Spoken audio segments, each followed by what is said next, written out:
All right, great question that came in from you guys last night regarding my film career. There's been a lot of great questions, by the way. And again, thank you guys so much for being engaged week in and week out with all these questions. It's so cool to stay connected to you guys. A lot of questions about my wrestling career, my movie career, a lot of questions about relationships, a lot of questions about tequila, a lot of questions about mental health, wellness, all of which I will certainly get to. So the question I saw last night was a really cool one. It made me think. The question was there ever a role in Hollywood that I wanted so badly and I went after and I didn't get it and it went to another actor? That answer is yes. And that role is Jack Reacher. And of course it went to Tom Cruise. Now, the B-side of my answer is that the truth is, in Hollywood, actors are kind of like in a box, and the roles that are written, there's a lot of actors that can vie for a particular role because it calls for them to have a certain look, skin color, size, etc. Fortunately for me, there's not a lot of guys in Hollywood at all who look like me. So all of my roles from the beginning of my career, I've been a lucky son of a bitch that they have been created and designed specifically for me, except Jack Reacher. So now this was over 10 years ago and I was in a much different place. I recognize that, a much different place in my career. Tom was obviously the biggest movie star in the world, and I was not. So I wanted that role so badly because I was a big fan of that character and I thought I could do him justice. He was my height, 6'4", 6'5", 275, 280 pounds, and he was a bad dude.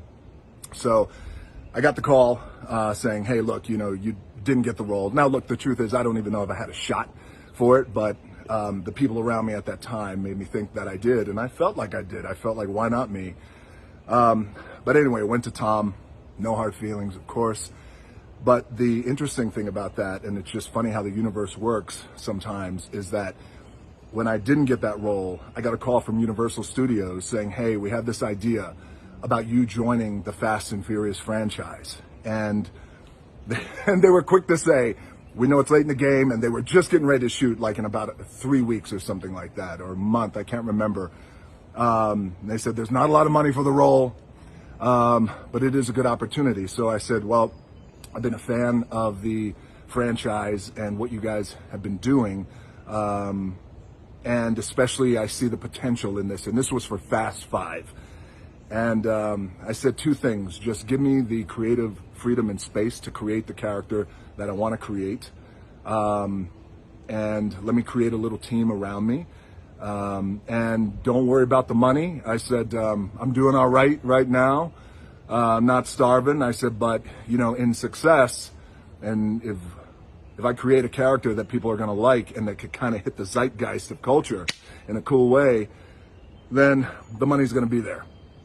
And they said, absolutely, deal. Shook hands and put a team around me of the Fast 5 writer, Chris Morgan, who has written Fast 5, 6, 7, 8. He did not write Fast 9, and he wrote Hobbs and Shaw. And the other part of that equation was our $7 president, who I've known since I was 18 years old, Hiram Garcia. So the three of us in this trifecta nucleus created this character of Hobbs. And I always look back on that time because I was so disappointed that I didn't get Jack Reacher.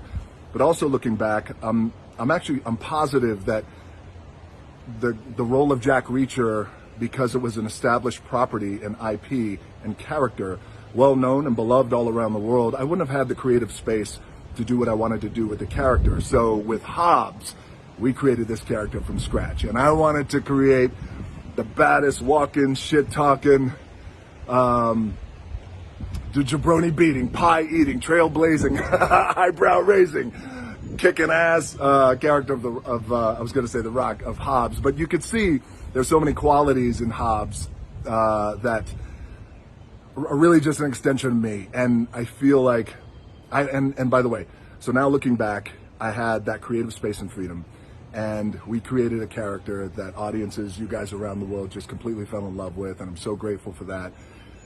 And what we have realized over time with the character of Hobbs, with all the crazy antics and, there's like gravity-defying things that Hobbs does. I mean, he's the guy who broke a cast off his arm was like, Daddy's got to go to work. He's the guy who redirected a torpedo in Fast 8. And of course, in Hobbs and Shaw, he's the guy who was like holding a helicopter with one arm and a chain and holding on to the back of the rig.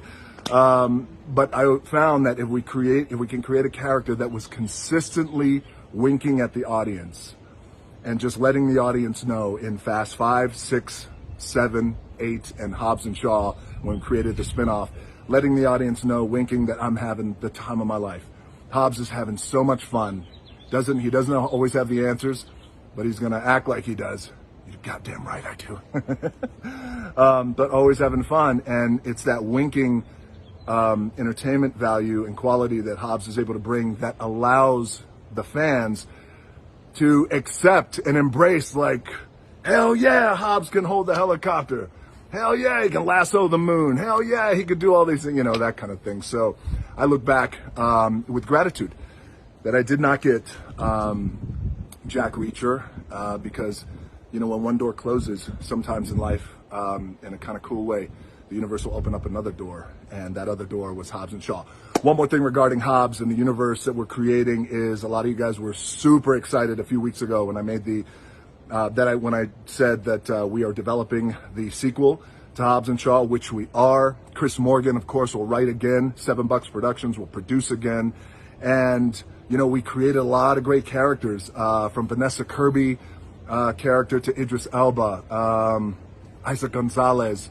And now in this next installment, I have a few more surprises, great characters to create. Not characters that, Hobbs can just kick the shit out of, because that's boring, but characters I think that you guys are going to fall in love with. Villains, anti-heroes, and heroes all across the board. So I'm excited about that.